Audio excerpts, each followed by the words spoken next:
Now, it is time that everybody finally understands time. In part, this is a science film. In part, this is a proposal from me to you for dramatically changing the world. Mostly, this is all extremely interesting. It explains truly life-changing breakthroughs in physics, and a special topic that deals with water, droughts, famine, and the planet's environment. The key breakthrough in this film deals with time. In case you have not already heard, I'm here to tell you the mystery of time has been solved. Altogether, this film covers three main topics: the solution to the question, what is time? The grand unification of physics, and the solution to fusion energy. In my opinion, directly and indirectly, this new physics is going to dramatically change your life. While this new physics will change your understanding of physics and astronomy, in my opinion, its biggest short-term benefit is it will prevent wars over energy. It is possible this new physics could literally save your life. Actually, this new physics has the potential to save millions of lives by reducing the risk of nuclear wars and nuclear proliferation. This new physics promises to dramatically improve the economies of all nations. It offers a new, much higher level of world prosperity. One very interesting, very specific benefit of this new physics is it will enable us to collect massive amounts of fresh water in hot deserts. Obviously, a benefit like that would greatly help to eliminate droughts and famines. Global warming, climate change. Lately, it is likely you have heard many alarming and scary environmental predictions. Well, you can simply forget them, all of them. Every one of those environmental predictions is now wrong. In essence, this new physics is very green.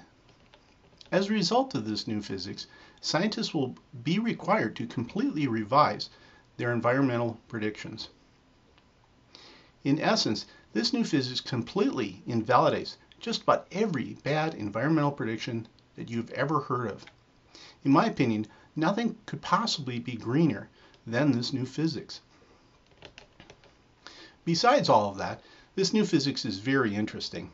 As you come to understand the physical and the philosophical meanings of this new physics, you might find that it is very satisfying to your soul.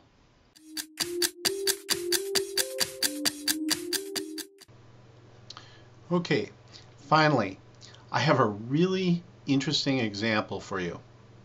This is cool. This is exciting. It is about water. The setting is Africa. It deals with the Sahara Desert. Part of this section is about getting water, massive amounts of water in hot deserts. Part of it is about improving our environment and dramatically reducing pollution.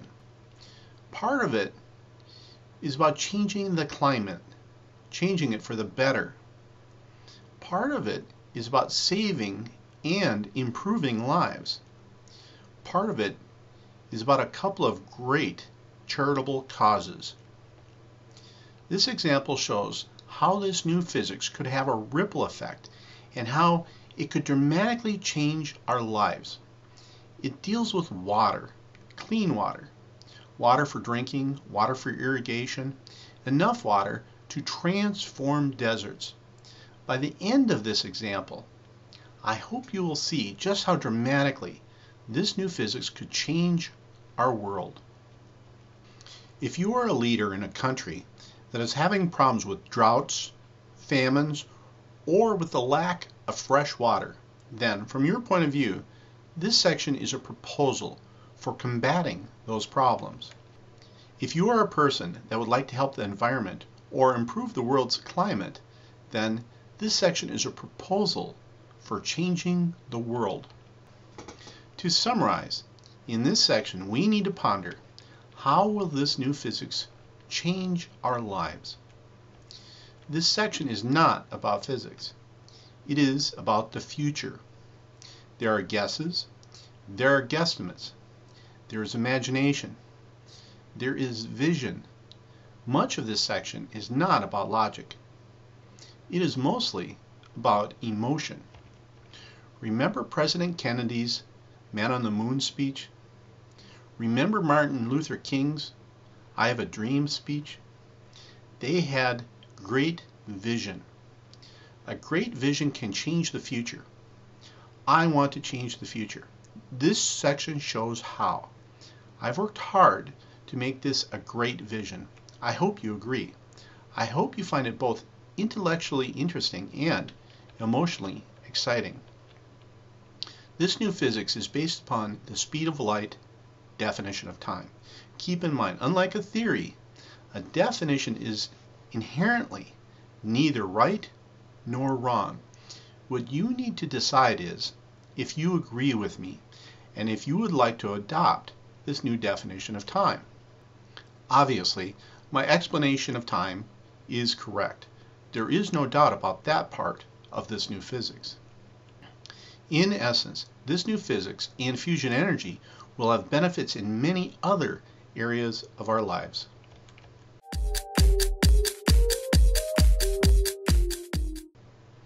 This example involves a machine, a huge machine. Essentially, these machines are very large, fusion-powered dehumidifiers. These machines are designed to extract massive amounts of water from the atmosphere. These machines use a variety of old, well-known technologies. There's no difficult engineering involved. Because these machines use old, well-known technologies, because these machines could collect massive amounts of water in hot desert locations, because these machines could be the heart of very generous humanitarian efforts, I have not filed for any patents on purpose. As I envision it, these machines will be funded by my fusion energy profits and powered by my fusion energy power plants. However, while these machines need some source of electricity, it is not essential that the electricity comes from fusion energy. Further, they do not need to be funded by fusion energy profits. It is just, if I do this, then that is how it will work. Let me emphasize, anybody can start building these machines right now. So, if you have some extra money and would like to help the world, then consider starting a nonprofit and building these machines today.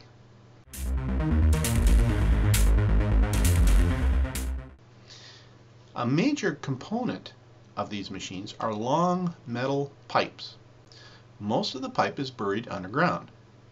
Each end of the pipe is above ground. Air would be sucked into one end of the pipe and expelled from the other end. People sometimes call underground pipes like these earth pipes. However, I have never heard of anybody with earth pipes this big. Most of the pipe would be buried about 12 to 15 feet underground. This is a simple construction project. Dig a ditch, lay some pipe, bolt the sections of flanged pipe together. At this depth, the soil is typically cool year-round, even in extremely hot deserts. Desert sand actually makes an excellent insulator. Above desert sands, the temperature can be very hot, while just inches below, it is much cooler. Essentially, these machines use a form of geothermal cooling. In one example, I modeled a pipe that was 300 meters long and 2 meters in diameter. 300 meters, that is about 328 yards. 2 meters in diameter, that is about 6.5 feet in diameter. Large enough for a person to walk through. That is important for a number of reasons, like for airflow and for maintenance. While some people might think that is a big pipe, and the diameter is large, companies that build pipelines would think the length is very short by their standards. Again, this is a simple idea. Air would be sucked into one end of the pipe and expelled from the other end. Each pipe will use large, variable speed electric fans to suck air through them. As the atmospheric air with its high humidity flows through the pipe, it is cooled by the underground temperatures. As the air cools, it approaches its dew point. Then, towards the end of the tube, the cooled air would be cooled further using a few well-known techniques. One technique is to simply narrow the pipe a little. This creates the Venturi effect. This removes heat and cools the air. The drawback to narrowing the pipe is this would require a more powerful fan, and that would use more electricity. Another simple technique is to use a supplemental refrigeration system.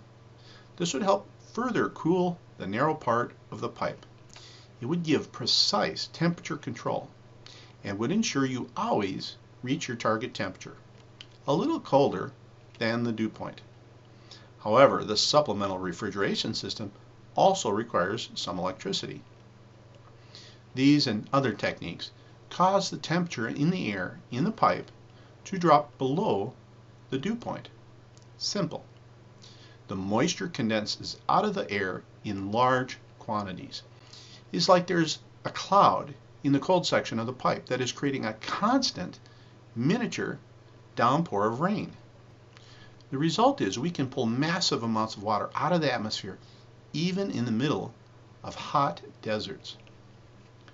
These machines will be able to run constantly in almost any weather conditions. These machines will create a constant stream of water. However, there would be a few reasons for turning them off, like for maintenance, during sandstorms, during locust infestations, and when the humidity level is close to zero. Of course, things like dust and insects could be filtered. The water is collected at the lowest point. From here it can be pumped to reservoirs or through irrigation systems. Depending upon the size of the machine, the amount of water collected could be just about any amount. Water would be clean. With minimal treatment, it could be used for drinking water. Most of the water would be used for irrigation. This water could be used for transforming deserts.